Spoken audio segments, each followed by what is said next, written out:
Bien, bonjour à tous et bienvenue pour notre étude biblique du jeudi sur les traces du prophète Élie dans les livres des rois. Et nous en sommes rendus en 2 rois chapitre 2, cet après-midi, 2 rois chapitre 2. Alors on va avant toute chose s'incliner dans la prière. Notre Dieu et Père, nous te remercions pour ces moments où nous pouvons faire taire les soucis du monde, Seigneur, et de ce qui nous entoure pour nous concentrer sur ta parole, sur ta personne, sur qui tu es, Seigneur, et voilà, aide-nous à comprendre, Seigneur, ce que tu veux pour nous, à recevoir de toi encore aujourd'hui. Merci parce que tu es fidèle, que tu prends soin de nous, et veuille vraiment nous conduire dans les moindres détails.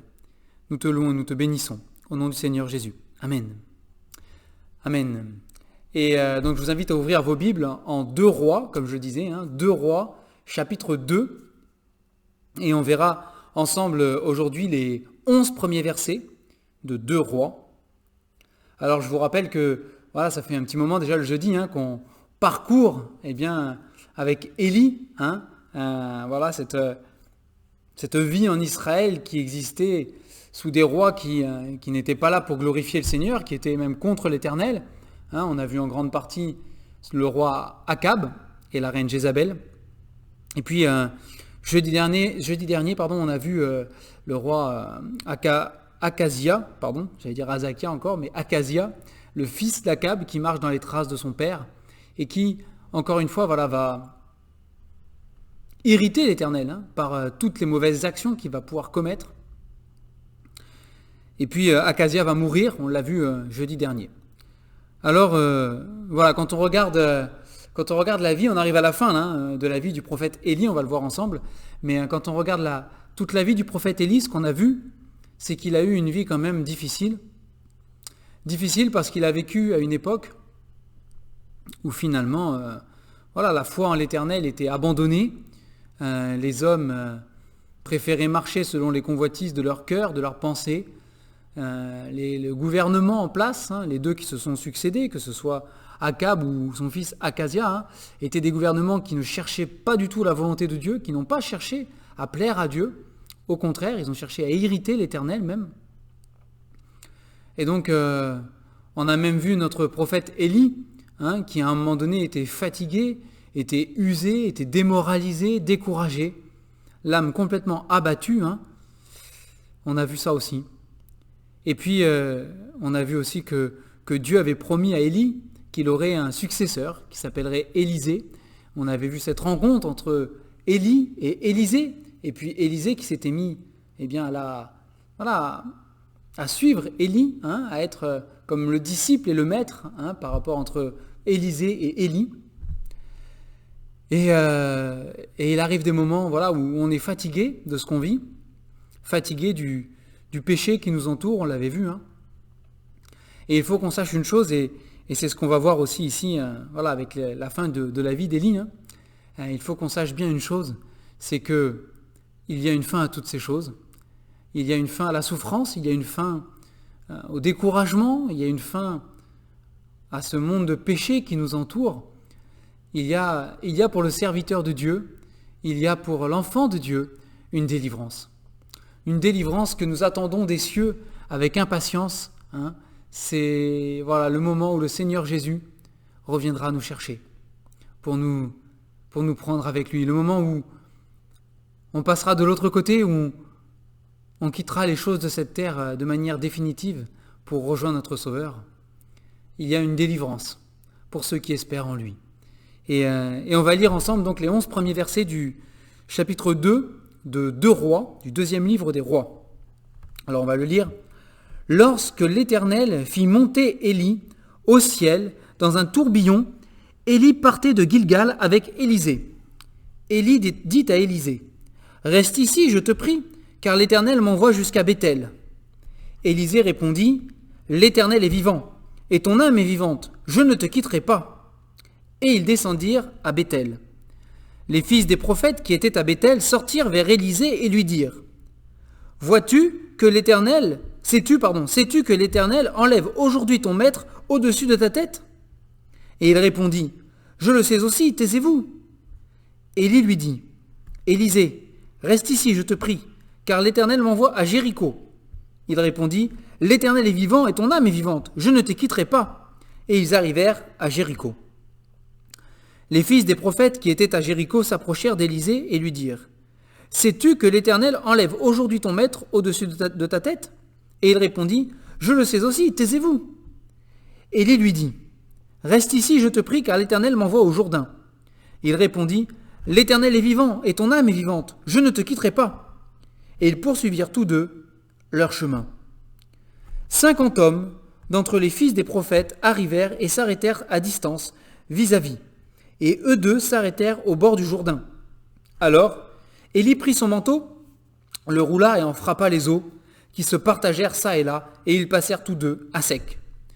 Lorsqu'ils furent passés, Élie dit à Élisée, « Demande ce que tu veux que je fasse pour toi, avant que je sois enlevé d'avec toi. » Et Élisée répondit, « Qu'il y ait sur moi, je te prie, une double portion de ton esprit. » Élie dit, « Tu demandes une chose difficile, mais si tu me vois pendant que je serai enlevé d'avec toi, cela t'arrivera ainsi. Sinon, cela n'arrivera pas. » Comme il continuait à marcher en parlant, voici, un char de feu et des chevaux de feu les séparèrent l'un de l'autre, et Élie monta au ciel dans un tourbillon. Et là, nous avons la fin de la vie d'Élie. Je ne sais pas si c'est juste de dire ça en fait, la fin de la vie d'Élie. La fin de la vie terrestre d'Élie. Mais ce n'est pas la fin de la vie d'Élie. C'est exceptionnel ce qui se passe ici, c'est particulier, c'est spécial, c'est extraordinaire. Élie ne meurt pas.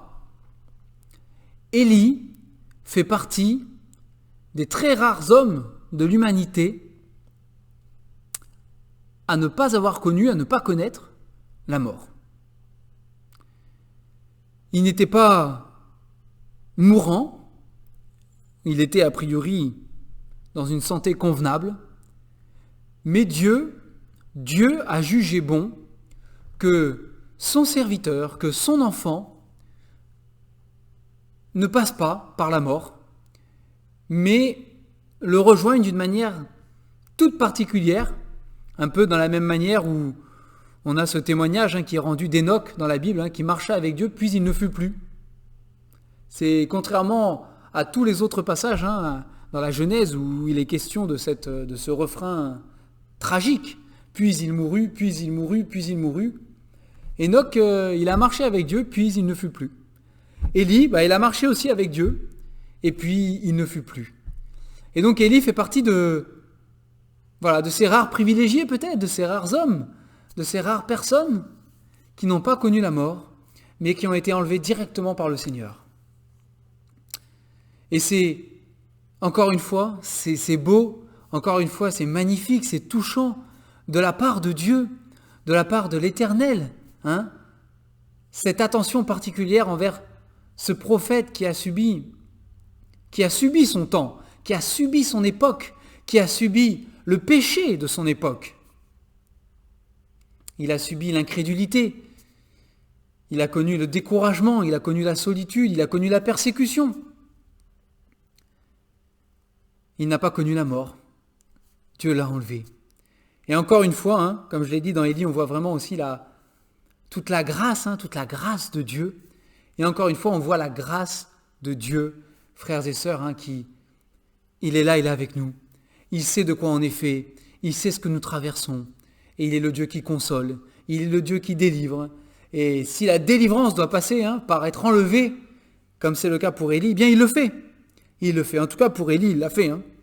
Il ne le fait pas pour la majorité des hommes, nous en sommes témoins. Mais pour Élie, ça a été particulier, n'est-ce pas? Élie a vécu ça. Élie a vécu ça.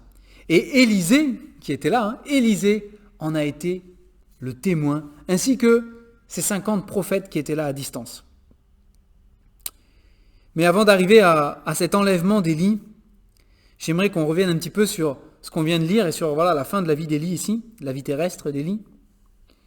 Moi, ce qui m'a interpellé ici, ce sont les trois villes ici que Élie va visiter, va traverser avant d'être enlevé au ciel. Pourquoi ? Parce que vous avez, premièrement, il est à Gilgal, donc c'est ce qu'on apprend au verset 1 du chapitre 2. Il est dit, Élie partait de Gilgal avec Élisée. Donc il part de Gilgal.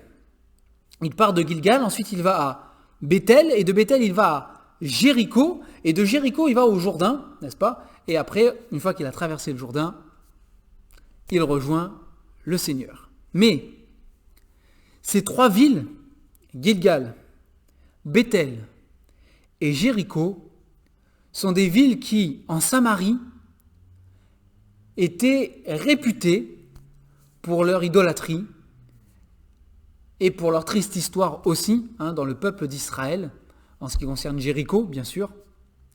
Je vous rappelle que au tout début, quand on a commencé notre étude de la vie d'Élie, au chapitre 17 et surtout la fin du chapitre 16 du premier livre des rois, il est question du contexte dans lequel Élie va exercer son ministère, contexte qui est horrible spirituellement parlant, puisque avec un royaume, le royaume d'Israël, un royaume de Samarie, un royaume qui veut aller dans le péché, qui veut se vautrer dans le péché, qui veut faire tous les choix qui vont irriter l'Éternel.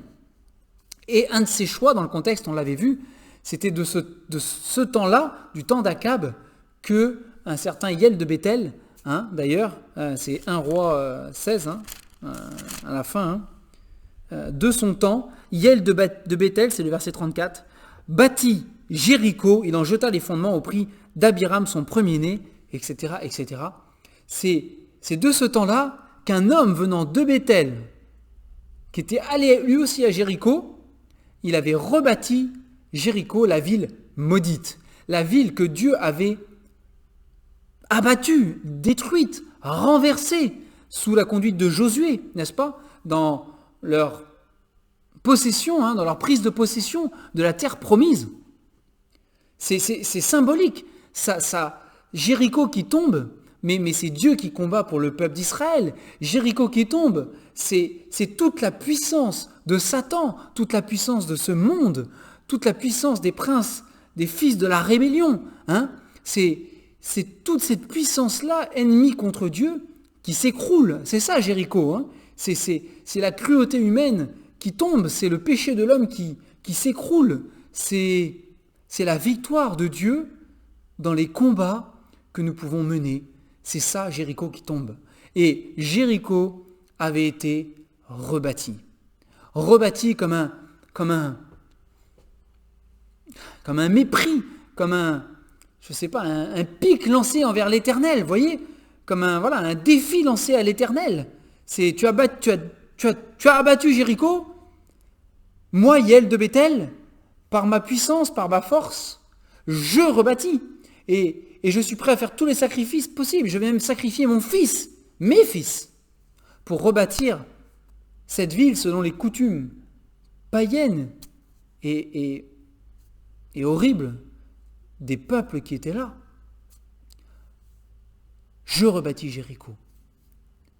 S'il y a un endroit, on va commencer par Jéricho, même s'il ne commence pas par Jéricho, mais s'il y a un endroit où Élie n'avait rien à faire, d'un point de vue humain, s'il y avait un endroit où Élie n'avait pas à aller, surtout avant d'être enlevé au ciel, d'être dans la gloire, mais c'est bien à Jéricho. Qu'est-ce qu'il va faire à Jéricho ? La ville maudite, la ville du péché. Ça n'a pas de sens. À nos yeux humains, ça n'a aucun sens. Mais regardez cela. Quand il est à Jéricho, donc on commence dans le désordre, mais c'est pas grave. Il n'y a pas vraiment une chronologie, je pense là, nécessairement. Mais verset 4, ils arrivent à Jéricho. Verset 5, les fils des prophètes qui étaient à Jéricho s'approchèrent d'Élisée. À Jéricho, cette ville, symbole de la rébellion, là pour le coup, contre Dieu, et symbole d'une vie d'iniquité du peuple d'Israël, à Jéricho, vous trouvez les fils des prophètes.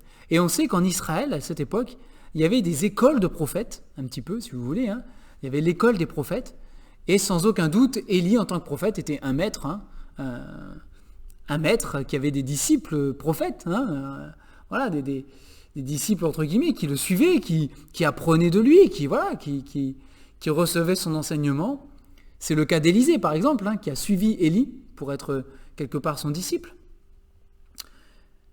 Mais dans cette ville, symbole du péché, si vous voulez, de la rébellion, vous trouvez une école des prophètes, vous trouvez les fils des prophètes, et vous trouvez l'homme de Dieu qui toute sa vie a dû supporter ce péché autour de lui, mais qui l'a combattu fièrement, malgré des moments peut-être, voilà, on l'a vu, d'abattement, mais il s'est relevé, il a combattu le péché, et il a triomphé même avec l'Éternel, on l'a vu, il a remporté des victoires avec l'Éternel, et vous le trouvez dans cette ville symbole de rébellion.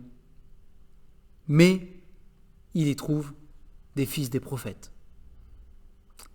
Il y trouve des hommes comme lui qui aiment l'Éternel, et qui veulent marcher avec l'Éternel, qui reçoivent de l'Éternel certaines révélations, certains enseignements à transmettre. Vous avez Béthel. Alors, Béthel, ça veut dire maison de Dieu.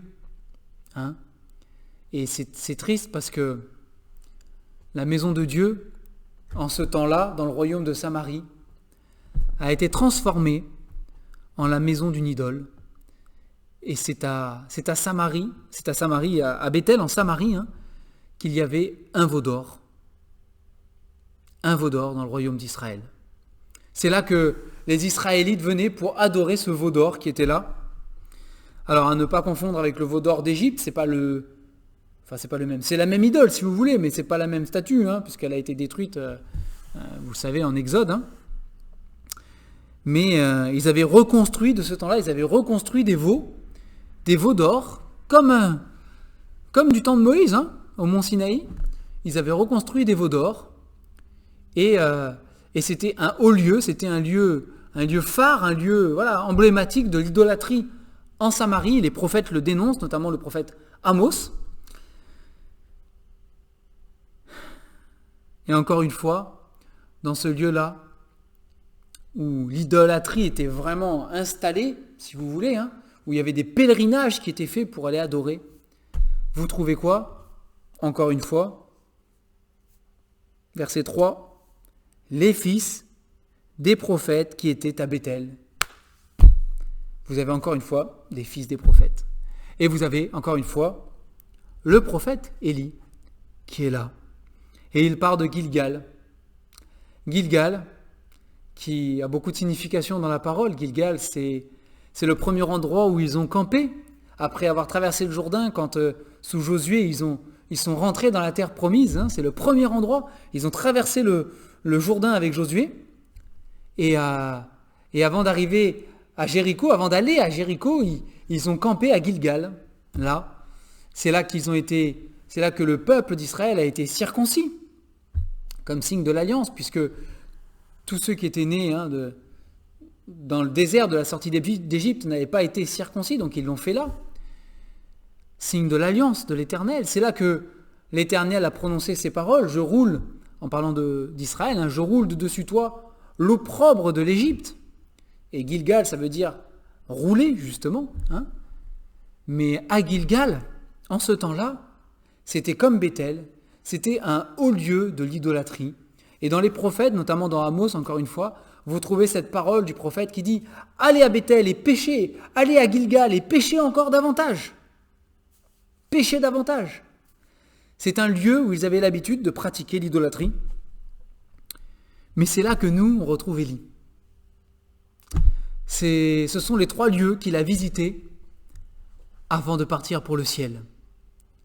Il n'a pas visité, je ne sais pas moi, un lieu qui n'était peut-être pas réputé pour le péché, mais peut-être qu'il y avait des lieux qui étaient plus réputés pour suivre quand même l'Éternel, je ne sais pas. Mais ce ne sont pas ces lieux-là qu'il a visités. Il a traversé des villes qui étaient symboles d'une décadence, d'un choix du peuple de marcher de l'autre côté de ce que Dieu demande, de marcher à l'inverse de ce que Dieu demande, de marcher contre Dieu même, dans la manière de vivre. Et je dis, moi ça m'a touché parce que finalement, frères et sœurs, si vous êtes au Seigneur, si vous avez accepté le Seigneur Jésus comme moi, pour vous qui l'avez fait, eh bien nous aussi nous sommes en chemin, nous aussi on a eu un départ avec l'Éternel, nous aussi on aura une fin avec l'Éternel dans la gloire, n'est-ce pas? Dans la gloire. Et entre-temps, on chemine. Entre-temps, on subit ce monde. On subit le choix des autres. On subit nos propres choix, parfois qui sont contre la volonté de Dieu aussi. Que le Seigneur nous pardonne, mais c'est la vérité. Et parfois, nous aussi, on est fatigués. On a des combats. Et on est amené à traverser des lieux où nous sommes entourés parfois de pécheurs, où nous sommes entourés d'hommes et de femmes qui ont décidé de marcher sans Dieu et qui nous attristent aussi, parfois qui nous persécutent aussi, qui nous affligent. Mais notre destinée, elle n'est pas là. Notre destinée, elle est dans la gloire. Elle est auprès du Seigneur Jésus quand il reviendra nous chercher aussi. Mais en attendant, c'est un encouragement là, à voir que finalement, ces endroits, ces lieux, ces circonstances, ces moments dans ma vie où je suis entouré de pécheurs, ils sont aussi voulus par Dieu. Dieu me donne et me demande aussi de les traverser en me préservant du péché, en me préservant de toute souillure du péché, bien évidemment, mais en étant là comme un témoin fidèle de sa grâce, comme un témoin fidèle qu'il est encore possible aujourd'hui, malgré la société, le gouvernement, malgré les autorités, malgré l'ensemble majoritaire de la population qui ne veut pas de Dieu, comme c'était le cas du temps d'Élie, on est là pour montrer encore aujourd'hui que c'est possible. C'est possible de mener une vie droite avec l'Éternel. C'est possible de vivre de Dieu. C'est possible de connaître aujourd'hui encore la communion avec l'Éternel, avec le Dieu qui nous a créés, qui nous a aimés, qui nous a sauvés. Nous en sommes des témoins. Nous sommes témoins de la grâce de Dieu. Élie l'a été dans ces villes et avant de partir pour le ciel, il a dû passer par là.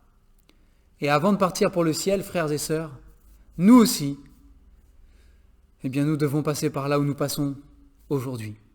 Nous devons croire que l'Éternel dirige nos pas. Nous devons croire que ce que nous vivons, alors à part les conséquences de nos propres péchés, ça c'est de nos propres fautes, mais pour le reste, nous devons croire que l'Éternel est aux commandes et qu'il dirige. Ici, Élie le dit à Élisée. Il part de Gilgal, il dit « Je vais à l'Éternel », il le dit, verset 2, « L'Éternel m'envoie à Béthel. Ensuite, l'Éternel m'envoie à Jéricho.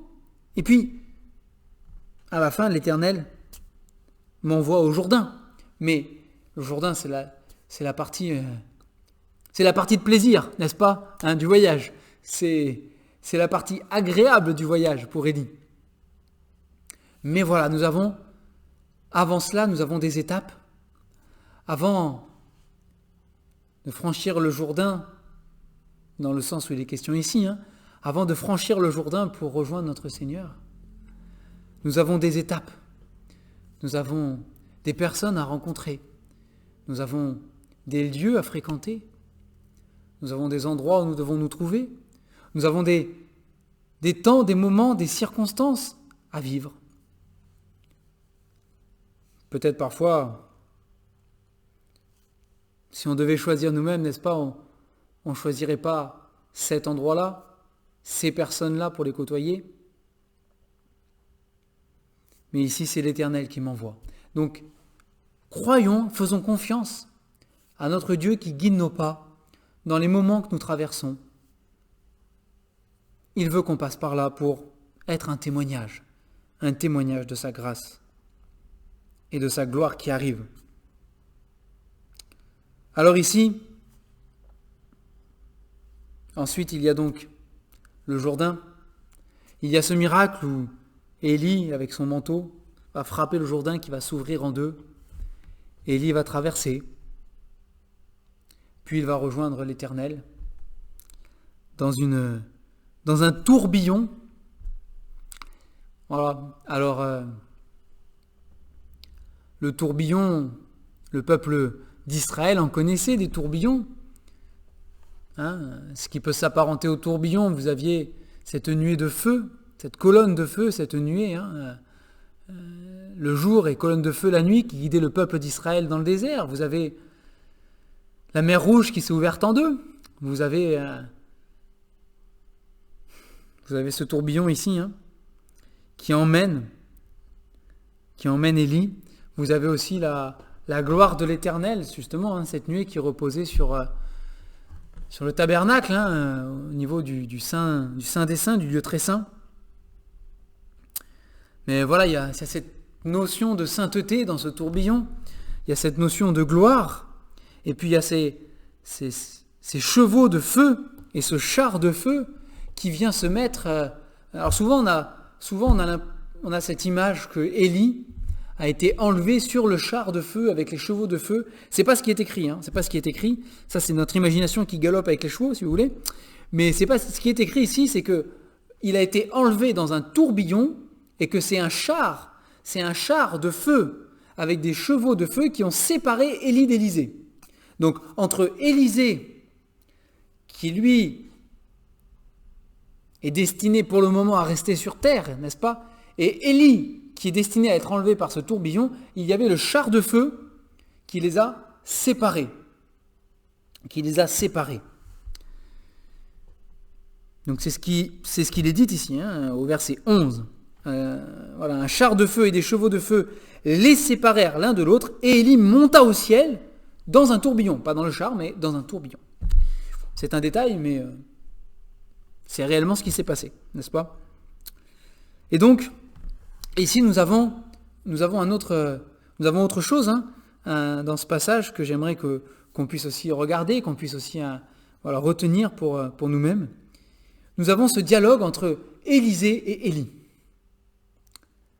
Et nous avons Élie qui se laisse guider par le Seigneur et qui va de Gilgal à Béthel, de Béthel à Jéricho, de Jéricho au Jourdain, et qui à chaque étape dit à Élisée, reste ici, l'Éternel me demande à moi d'aller là. Et à chaque étape, vous avez Élisée qui dit, non, mon âme est l'Éternel est vivant et ton âme est vivante, je ne te quitterai pas. Et il le suit, n'est-ce pas? Et donc vous avez Élie qui a conscience qu'il va être enlevé. D'ailleurs, il le dit à la fin à Élisée, au verset 9, demande ce que tu veux pour toi avant que je sois enlevé d'avec toi. Donc, qu'est-ce qu'il savait exactement? On ne sait pas, mais il avait conscience. Élie savait que c'était la fin pour lui, que c'était le moment où le Seigneur allait le reprendre. Et donc, est-ce que Élie voulait vivre ça seul avec l'Éternel? Est-ce que Élie voulait éprouver Élisée jusqu'à la fin? Peut-être un peu des deux. Toujours est-il que Élie sent la fin qui approche et c'est comme s'il a déjà conscience que lui appartient déjà au céleste, n'est-ce pas? Et qu'Élisée est destiné encore à appartenir au terrestre pour le moment. Il y a une séparation entre ce qui est du céleste et ce qui est du terrestre. Mais Élie, voilà, dit à chaque fois, reste ici. Et Élisée, lui,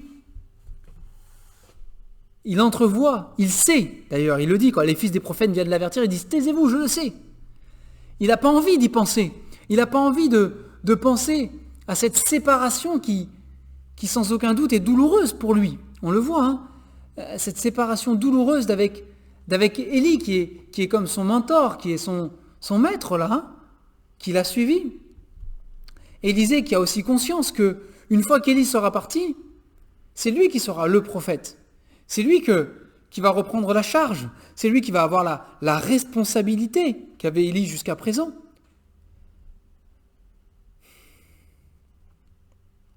Mais il veut peut-être aussi, je ne sais pas, peut-être qu'il veut aussi participer un peu à ce qui est céleste qui arrive là, et pas être laissé là, je ne sais pas. Toujours est-il qu'il ne veut pas lâcher Élie. Il s'accroche à Élie. Et puis, il va s'accrocher jusqu'au maximum qu'il peut s'accrocher, n'est-ce pas? Jusqu'au moment où c'est plus Élie qui va lui dire « reste ici », mais c'est Dieu qui va lui dire. C'est Dieu qui va lui dire « reste ici ». Reste ici. Et il ne va pas lui dire avec des mots, mais il va lui dire avec une action, en mettant ce char de feu et ses chevaux de feu entre lui et Élie. Élisée n'avait plus moyen de passer derrière ce char de feu, n'est-ce pas, pour rejoindre Élie. C'est « reste ici, reste ici. Mon serviteur Élie, là, lui, je le prends. Je le prends avec moi. C'est son heure, c'est son temps, c'est son moment, c'est son destin. Je le prends. Mais toi, non. Toi, c'est pas le moment. Toi, tu as encore des visites à faire à Gilgal, à Bethel, à Jéricho. Toi, tu as encore des paroles à annoncer à mon peuple, tu as encore des choses à vivre ici sur cette terre, tu as encore à être un témoin de la grâce sur cette terre. Alors, eh bien, reste ici. Et je trouve que c'est... Ouais, bon, il y aurait sans doute beaucoup de choses qu'on pourrait dire sur ce passage et sur cet événement-là, mais voilà, je voudrais m'attacher simplement à une ou deux choses à partager avec vous, là. C'est cette attitude d'Élisée, donc, qui veut absolument rester avec Élie. Il veut la bénédiction, n'est-ce pas? Il la réclame, il va la chercher, il la demande. Et Dieu lui donne. Et il y a aussi ce côté peut-être où Élisée avait appris d'Élie. Et il y avait un moment où il fallait qu'il chemine avec Élie. Il avait besoin d'Élie pour apprendre, pour être fortifié, pour grandir en maturité aussi, sans aucun doute. Hein. Et c'est un exemple. On a tous besoin de trouver des Élie, n'est-ce pas, desquels on peut recevoir, desquels on peut recevoir et grandir, hein, et grandir avec eux. Mais celui à qui on s'attache réellement, au-delà de tout l'amour qu'on a les uns pour les autres, celui auquel on s'attache vraiment pour notre vie, c'est le Seigneur Jésus-Christ. Et là, Élisée a dû apprendre que même si Élie lui était enlevé, il devait continuer, parce que l'Éternel était le même. L'Éternel était le même. Et voilà, nous cheminons les uns avec les autres, et parfois le Seigneur nous fait bifurquer, nous faire prendre d'autres chemins, nous sépare, hein, d'une manière ou d'une autre. Et il y a des temps et des moments qui sont de Dieu, n'est-ce pas? Et il faut qu'on apprenne en toutes choses, même si on a beaucoup d'amour les uns pour les autres, il faut apprendre aussi les uns des autres à à compter surtout sur le Seigneur Jésus. C'est important. Et puis, autre chose ici, dans cette relation entre Élie et Élisée, dans cet entretien qu'ils ont tous les deux et dans cette séparation, c'est que quand des bien-aimés nous quittent, quand des bien-aimés rejoignent le Seigneur, parce qu'ils meurent dans leur chair, on a tendance à dire qu'ils sont partis, n'est-ce pas? Qu'ils sont partis. Et c'est la vérité. Ici, Élie est monté au ciel dans un tourbillon, donc il est parti. Mais il y a un autre aspect de la chose. Il y a un autre aspect de la chose et on ne doit pas l'oublier, on ne doit pas l'occulter. Peut-être qu'ils sont partis, mais pourquoi est-ce qu'on ne dirait pas, parfois, nous sommes restés? Nous sommes restés. Oui, bien sûr, le bien-aimé ou la bien-aimée qui part, c'est son absence qu'on remarque, n'est-ce pas? C'est son absence. Et du coup, le fait qu'elle soit pas là ou qu'il soit pas là, il ou elle est parti. Mais en réalité, on devrait peut-être dire nous sommes restés. Nous sommes restés. Un chariot de feu est passé entre nous deux, et puis eux, ces bien-aimés sont partis avec le Seigneur. Et nous, on est restés. On est restés.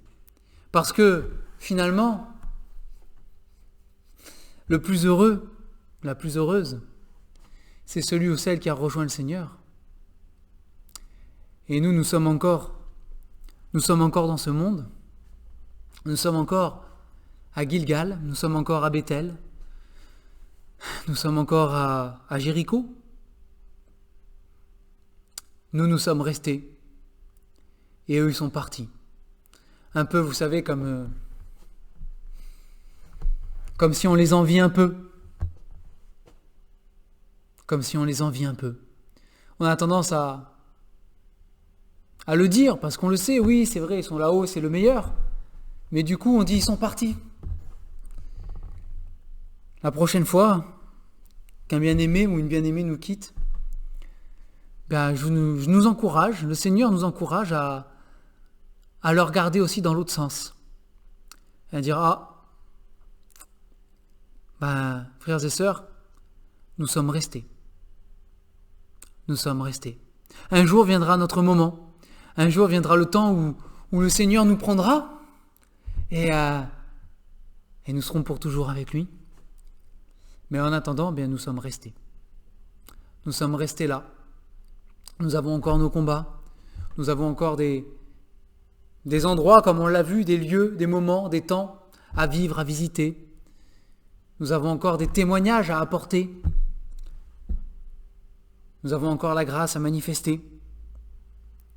Mais nous y sommes. Alors pour terminer ce passage, encore une chose. Cette demande donc d'Élisée à Élie. Élie dit, voilà, avant que je sois enlevé, donc verset 9, avant que je sois enlevé, demande-moi ce que tu veux. Et là, Élisée pouvait demander ce qu'il voulait. Qu'est-ce que vous auriez demandé? Qu'est-ce que j'aurais demandé? Élie, écoute, moi ce que j'aimerais, c'est avoir le même pouvoir que toi là de faire descendre le feu du ciel. Comme quand tu as fait descendre le feu du ciel sur l'autel qui a tout consumé avec les prophètes de Baal à côté. Le feu du ciel. Le feu du ciel, moi ça me va bien. Moi ça me plairait le feu du ciel. Dès que je suis contrarié d'un truc, feu du ciel. Dès que je dois prouver quelque chose, feu du ciel, n'est-ce pas? Non. Élie, moi ce que j'aimerais c'est Comme toi là que je prie qu'il pleuve pas. Et puis tout d'un coup, je prie, il pleut. Maîtriser la météo. Maîtriser le climat. Comme ça, les jours où il y a barbecue, il pleut pas. Les jours où il y a jardin, il pleut. Potager. Il faut de la pluie. Non. Ici, Élisée, il demande pas, c'est fort ici, mais il demande pas l'apparence des choses. Il demande pas ce qui claque les yeux. Il demande pas les conséquences de la puissance d'Élie, les manifestations de la puissance d'Élie. C'est pas du tout ça qui l'intéresse. Parce qu'il a compris. Il a compris la vraie valeur de tout ce qu'Élie a pu faire. Il ne s'attarde pas à l'apparence. Il cherche à ce qu'il y a à l'intérieur. Et il dit à Élie, qu'il y ait sur moi, je te prie, une double portion de ton esprit. Ici, il est question de l'esprit de Dieu, bien évidemment. C'est clair. Et Élisée, il avait compris ça. Cette puissance qu'avait Élie, c'est la puissance d'en haut. C'est la puissance de l'Esprit de Dieu qui vivait en lui. Et peu importe le pouvoir de faire ceci ou le pouvoir de faire cela, ce qui importe, c'est d'être rempli de l'Esprit de l'Éternel. C'est ce qui est de l'intérieur, c'est ce qui est du cœur. C'est ça qui est important. C'est ça qui importe. Et c'est la seule chose qui importe. Le reste, ça n'a aucun intérêt. Aucun intérêt. Alors, frères et sœurs, pour conclure, qu'on puisse nous aussi avoir ce discernement d'Élisée, ce discernement d'Élisée ici, de se dire, ce qui compte dans ma vie, au-delà de ce que je peux faire, de ce que je peux dire, de ce que je peux même parfois penser ou de ma propre volonté, ce qui compte, c'est l'Esprit de Dieu qui vit en moi. Ce qui compte, c'est le Saint-Esprit qui fait sa demeure dans mon cœur. C'est la voix de cet Esprit. C'est la conduite de cet esprit dans ma vie. C'est ça qui compte. C'est la seule chose importante. C'est la seule chose qui compte. Si j'avais l'opportunité d'avoir tout ce que je désire, je choisirais une seule chose. La présence de Dieu dans ma vie. La présence de Dieu dans mon cœur. L'Esprit de Dieu en moi.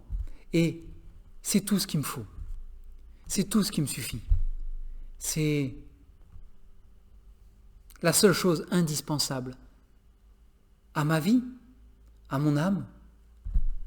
Le reste, on fait confiance au Seigneur. Et vraiment qu'on ait chacun d'entre nous cette attitude, de cœur et d'esprit, de comprendre que la seule chose qui a de la valeur, en fait, c'est ma relation avec le Seigneur. C'est mon intimité avec Dieu. C'est ma vie de piété. C'est ma vie avec le Seigneur dans mon être intérieur. Alors ça va se traduire par des actions et des actes, et ça s'est traduit chez Élie, n'est-ce pas? Ça se traduira aussi chez Élisée. Mais c'est ça qui est important. C'est ça qui est important. Que cet esprit qui était en Élie puisse nous remplir complètement. Et c'est tout ce qu'on demande, Seigneur. C'est tout ce qu'on veut. C'est tout ce qu'on veut. On va prier pour terminer cette étude. Notre Dieu et Père, nous te remercions et nous te louons pour ces moments que tu nous donnes dans ta parole. Sois loué, parce que tu es toujours vivant, toujours présent, toujours là pour parler à nos cœurs et nous faire du bien. Sois béni. Seigneur, aide-nous à apprécier ta présence dans nos vies, dans nos cœurs. Aide-nous à la considérer comme la seule chose précieuse que nous ayons et qui a de l'importance, qui a de la valeur. Seigneur, nous savons qu'un jour, Seigneur, nous serons dans ta présence pour toujours. Mais en attendant, même si certains nous précèdent, Seigneur, dans ta présence, auprès de toi, nous restons là. Nous avons encore des villes à traverser, des chemins à emprunter. Nous avons des Jéricho, des Béthel, des Gilgal à traverser sans doute. Seigneur, qu'on puisse le faire avec toi, en témoin de ta grâce, en témoin de Jésus-Christ. Sois béni encore et sois loué au nom du Seigneur Jésus. Amen. Amen. Voilà, cette étude est terminée. Alors, je ne sais pas encore, on va vivre de semaine en semaine, là, dans ce déconfinement et dans les autorisations qu'on a avec tout de même des consignes qui nous sont imposées pour avoir le droit de nous réunir, etc. Donc, je ne sais pas comment on va gérer encore dans les prochaines semaines les études bibliques, n'est-ce pas? Même si on reprend nos cultes ouverts à l'église, dans le respect des consignes qui nous sont imposées, bien sûr. Mais pour ce qui est des études bibliques, je ne sais pas encore comment on va faire. On va s'organiser ensemble, on se contactera. Donc peut-être que c'est le dernier enregistré comme ça, peut-être pas. Peut-être qu'on cherchera et qu'on trouvera un moyen finalement de pouvoir faire perdurer, même si on se réunit, cet enregistrement pour que plusieurs puissent avoir accès, je ne sais pas. On verra. Toujours est-il que nous avons terminé Élie. Et donc, pour les habitués de notre étude biblique du jeudi, voilà, si on peut se réunir, on retournera à ce livret qu'on a sur les psaumes, où on étudie les psaumes. Si on ne peut pas se réunir encore sur les prochains jeudis, eh bien, je ne sais pas, on verra ensemble. Peut-être qu'on poursuivra avec la vie d'Élisée, pour le coup, pourquoi pas. À vous de me dire, j'attends vos messages. Voilà. Dites-moi ce que vous voulez, ou si vous avez un thème que vous voulez qu'on aborde les jeudis, une question que vous voulez qu'on essaye de répondre aussi, pas de souci, mais n'hésitez pas à revenir vers moi pour me dire ce que vous voulez qu'on étudie aussi, puisque voilà, on est ensemble, j'ai pas le don absolument, je suis pas le seul et unique à avoir le don de savoir ce qu'il faut étudier. On est tous ensemble guidés par le Seigneur, donc n'hésitez pas. Voilà, sinon je vous dis, j'espère à dimanche pour la plupart, et que le Seigneur vous garde et vous bénisse.